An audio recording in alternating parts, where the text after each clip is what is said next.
Growth hacking has helped companies like Facebook and TikTok grow to millions of users in a very short span of years. So in this video, we're going to uncover 8 product growth tactics that are going to help you grow your product to millions of users. Starting with the foundations or the first principles of growth hacking. Secondly, we're going to dive into a framework for growth. And third, we're going to talk through some examples so you know exactly what I'm talking about. So let's talk through some statistics to show you how certain companies really unleash the power of growth.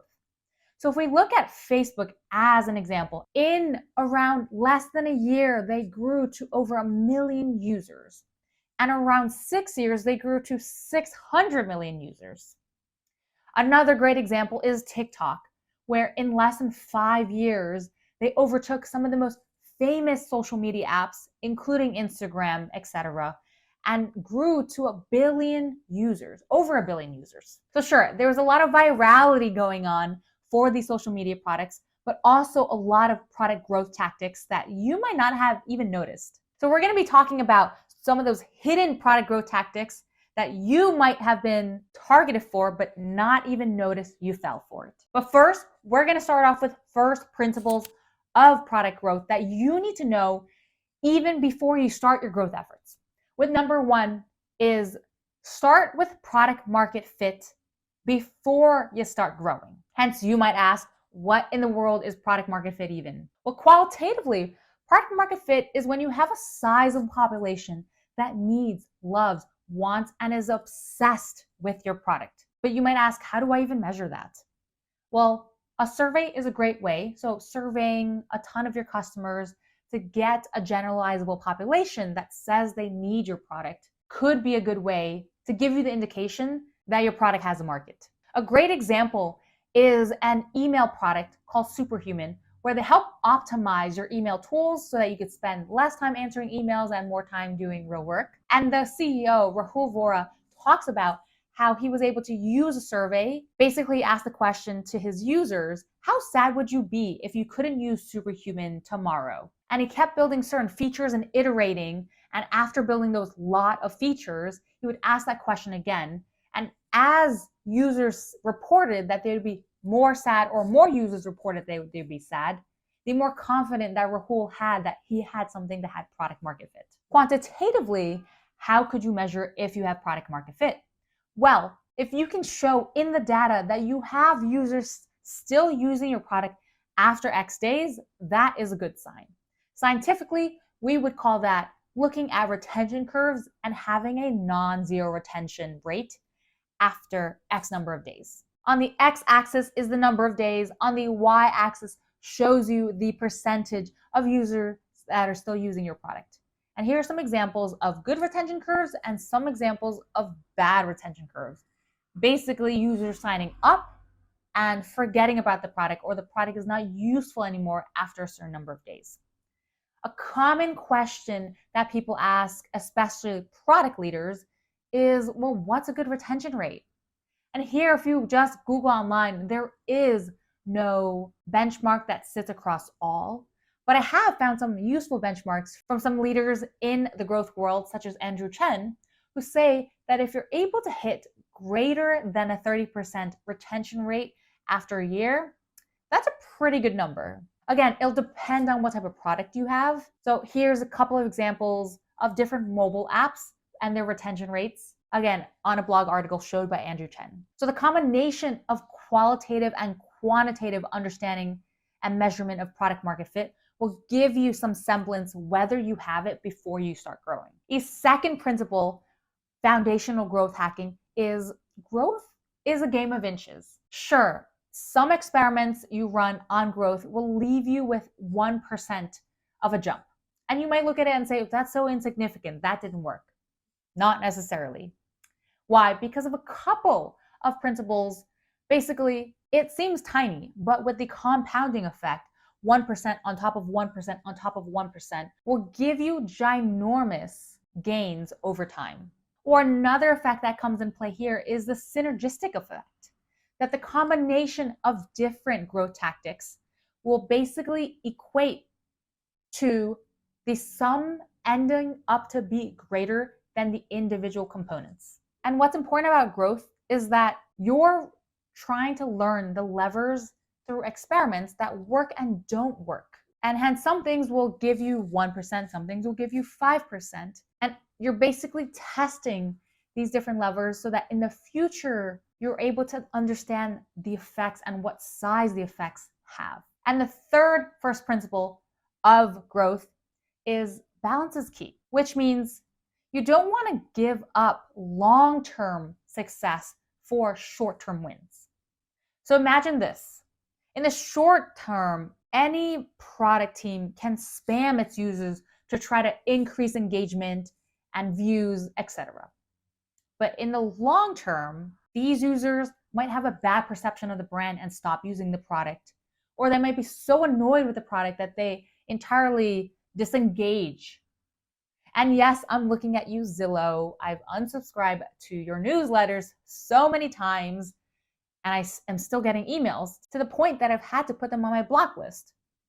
So that's an example where spamming will lead your users to disengage completely, which is, again, not good for the long term. Let's dive into the 8 growth tactics that I want to share with you today. And we're going to separate them into 3 different categories. The first being increasing conversion, the second being targeting, and the third we're going to talk about content and visuals. So the first bucket around increasing your conversion starts with shortening the funnel. What does that mean? One example I like to show here is the infamous, or rather famous, TikTok. Most mobile apps will ask you to sign up first before you're able to get any value from the product. And I remember fondly that my first experience of TikTok was not that. Instead, they delivered me the value first, which was they allowed me to see and peruse the content so that I understood what value I was getting before I gave any value to the company, which was signing up with my personal information. And from that, I remember being more enticed to sign up because I was excited to then get more personalized content. So what is this tactic actually? It's basically removing the number of steps it takes for your users to complete the action you want them to take. Because think about it, the more steps you add in there for them to complete that action, the less likely they're going to do the thing that you want them to do. So make the process easier for them. And how would you do that? You'd map out the funnel of the different steps it takes to complete the action you want them to do, whether that's purchasing something, whether that's engaging with a video. You would identify amongst the steps what is the largest drop-offs, and then ask yourself, do you really need this step? For example, if you were asking users to sign up, and let's say one of your steps is asking them for their social security number. Me as a company, I would ask myself, do I really need this information for the users to accomplish a task, or for me as a business to get any benefit? Probably not. And if for some reason you actually did need the social security number, say you're the IRS, and if the answer is yes, it is necessary, the fourth thing you want to do is, can you make this step easier perhaps? For example, some people don't have their social security on hand, but maybe there's some service that you can link them to which automatically imports your social security number. So as you can tell, growth is basically a set of experiments, which is all about learning what levers work and what impact they have. If you're curious about experiments and want to see a video, comment below with your questions, and I'll look to create maybe a future video on experimentation. Tactic number 2 we'll talk about is setting smart defaults. So an example, have you ever donated to Wikipedia? So I always donate to the Wikipedia Foundation when asked, because sometimes they'll send out these campaigns. And I've noticed the ask for donations, instead of a fill in the blank, they've given me a preset default choices ranging from $5 to $10 to $20, etc. Another example, have you gone to a restaurant recently where they use a point of sale system, and when they swivel around that tablet for you to pay a tip, they give you options of 15%, 20%, 25% for you to choose, rather than previously what existed where one, you had to write it on paper, but it was a fill in the blank that you then had to figure out how much to give. So these smart defaults, if you looked at the data, have allowed users to engage more with the product because making a decision is just easier. So what is this tactic? Basically, when users are asked to make a decision, have preset defaults that's a good balance between the user's interests and your business interests. And why I emphasize this balance is because a product can have defaults that skew towards the product's interests, which then disengages users. So imagine we talked about the tipping, and instead of the 15, 20, 25%, a business could show a default of 25%, 40%, and 50%. And because those numbers go out of the usual range that users would tip, users seeing that might then decide to not tip at all. Another example where defaults have really helped me stick to a product is TurboTax. So the first time I used it, they saved my information. And then the next years, it just became easier to file my taxes because all of that information was saved. Hence, because of that, I will probably stay a TurboTax customer for a number of years, though I feel like they are definitely taking advantage of that because this year they decided to charge me for certain features that in the previous years were free. How would you use this tactic? Because basically start with mapping out the funnel and understanding where are their key user decision points and where of those decision points are there drop-offs. Then secondly, you would go look at the data to understand, well, in these key decision points, what are users usually choosing? If it's currently fill in the blank today, what are the most common things that people are choosing to select? Or even not looking at the data, you might ask yourself as a product team, what are defaults that you would select that's a fair balance between what users want and what our product team wants? And we know from high school test taking days how much easier multiple choice exams were than fill in the blank. The third tactic is saving unfinished progress. So have you ever done some online shopping and you've spent 30 minutes, an hour shopping, adding a bunch of things into your cart? Then either accidentally or you exit out of the website because you forget that you were on it. Then when you come back, all the things in your cart were gone. So you did all of that work and you're much less likely to do that shopping experience again to put things into the cart. Versus companies like Sephora have really understood this. And instead, every time I have shopped in Sephora for a while and suddenly forget about the website and exit my whole browser, when I go back to the website, they'll have the things that I put into my cart ready for me. And this is even if I'm not logged in, I believe. So that way, when I go back to the Sephora website, I can start on where I left off. Hence, what is this tactic here? If people abandon a part of the flow and they leave the website, make sure to save their progress. So for example, if a customer is signing up for this lengthy form, for example, I worked at a company where we were helping companies incorporate their businesses. That is pretty lengthy, and a lot of times people will leave in the middle, but we helped them save their progress so that when they came back, they were able to jump back into where they left off, which made it easier and more likely for them to not go to a different service. And you can go even one step further and follow up with the users over email to remind them where they left off and to start. I didn't include this here, but there's a bunch of growth tactics around social validation, what drove a lot of these social companies. And this is a very powerful bucket in itself that have gotten users to take certain actions. If you want a video on this, comment below and let me know what questions you have. The second bucket of growth tactics that I talked about was to do with targeting. So this is targeting the right people at the right place at the right time. So my tactic number 4 on this list is to use behavioral versus demographic targeting.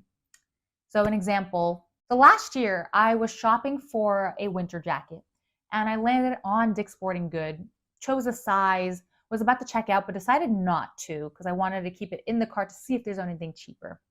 And I noticed after doing that, whether I was on Instagram or some news app, I was seeing that same jacket as an ad. Yes, it's creepy and it almost seemed like this cookie or whatever it was following me around, but it's highly effective, you can imagine.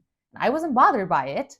And I noticed it did lead me to want that jacket even more and to go back to Dick's Sporting Good again to see if I should buy it. So what is this tactic doing? If people take certain user actions, which is then defined as a behavior, then target them. This is as opposed to demographic targeting, which is more like, oh, if there's a 35-year-old mother, target those specific people. Hence, how do you want to do this? First, you want to identify certain user actions that are the most correlated or closest to the tasks that you want users to complete. In the example I gave with Dick's Sporting Good, it might target users who have chosen a size and are about to check out, but it might not target users who are just perusing through different listings. In the second step, it would then find people who are taking those user actions and targeting them with messages, or in this case, it was an ad across the internet. That way it would nudge them towards completing certain actions. Of course, here there's a fine balance. We talked about that foundational principle of balance. You don't want to be spammy or super creepy or take too much information from a user. Tactic number 5 is the right placement. So have you ever noticed recently when you've booked a flight on an airline, right before you check out, they will ask you, do you want travel insurance? Do you want car rentals, hotel bookings, the whole nine? Do you want this travel vacation package? Basically, they're selling you all these other services that are related and in context with the thing that you were doing, which is booking a flight. Which totally makes sense, because when you're booking a flight, you'll need to do those things anyways. So what is this tactic? It's basically putting the things you want your users to accomplish in context, or that's complementary to something else that they're already doing. Tactic number 6 is targeting users at the right time. You have no idea how important this can be. So for example, I've noticed in the mornings, YouTube is more likely to show me meditation yoga videos versus if I log into YouTube at night, it'll show me more music videos. Why? This is because previously, most times when I go onto YouTube, I'm searching for yoga, meditation, breathing videos. So they've learned that at that time of the day, those are the type of videos that I am most engaged with. And hence this leads me to engage with the product even more. So what is this tactic? It's basically showing users things at times when they are most likely to complete the action you want them to take. So something like this, you might not necessarily know off the top of your head, you can rationalize. So for example, when people are at work, maybe they're not likely to book a flight, or maybe they are because we're trying to find distractions during work. So hence you might not target them during the work day to book a flight, but show them that at night. The third bucket of things is to test content. So have you ever noticed those ads at the bottom of certain websites that are pretty clickbaity? They'll show some photo of sometimes some grotesque thing and then have content like, guess what happened to this person after they did X, or show some celebrity dramatic thing. Or you've most likely have seen news headlines that seem almost over dramatic. Or more innocently, has there been a time where you've noticed yourself opening up an email that was not relevant to you at all, but because it had your name, you're more likely to open it? So this all comes with the power of content. And here the tactic is, content is hugely important on the action that you're taking. So when you create content that's more urgent or shocking, or creates this what we like to call curiosity grabs, and this is actually what we're taught when we're creating our thumbnails, creating a heading that's attention grabbing. Of course, I'm not advising product teams to create things that are clickbaity, but rather realize the power content has and design it so it does provide a good ratio between value and informational, but also has some elements of it that lure people in. So what are some ways you can do this? For example, a couple are, you can make your call to action more urgent. You can lead with aspirational text rather than telling users what they should do. You can guide people to the next step and handhold them, making it easier for them to accomplish the action you want them to do. Personalize emails with names or any type of personalization people love. And lastly, localize the content to their language so it increases their comprehension of what you're trying to tell them. The last tactic we'll talk about, I would say it might be even more powerful than content, is visuals. For example, Airbnb learned early on that photos was hugely important in getting its customers to book places. And knowing this insight, it actually sent photographers to people's homes to capture the photos for them, because we know us trying to take a photo when we're not professionally doing it might be lackluster. So what is this tactic? Well, we know that visuals capture people's attention. And hence leveraging that to show visuals that really resonate with users on what you're trying to get them to accomplish. It doesn't necessarily have to be the most cinegraphic, but using visuals that either speak to a pain point or shows a customer aspiration, anything that perhaps resonates with them could be a great way for them to then engage with your product. So in this video, we talked about 8 growth tactics that you can use to grow your product to millions of users. Well, how might you add a multiplier effect with this? Well, you'd want to combine it with growth marketing strategies. So here's a video on 6 effective growth marketing strategies that you can use to continue to grow your product to millions of users. And I will see you guys in the next video.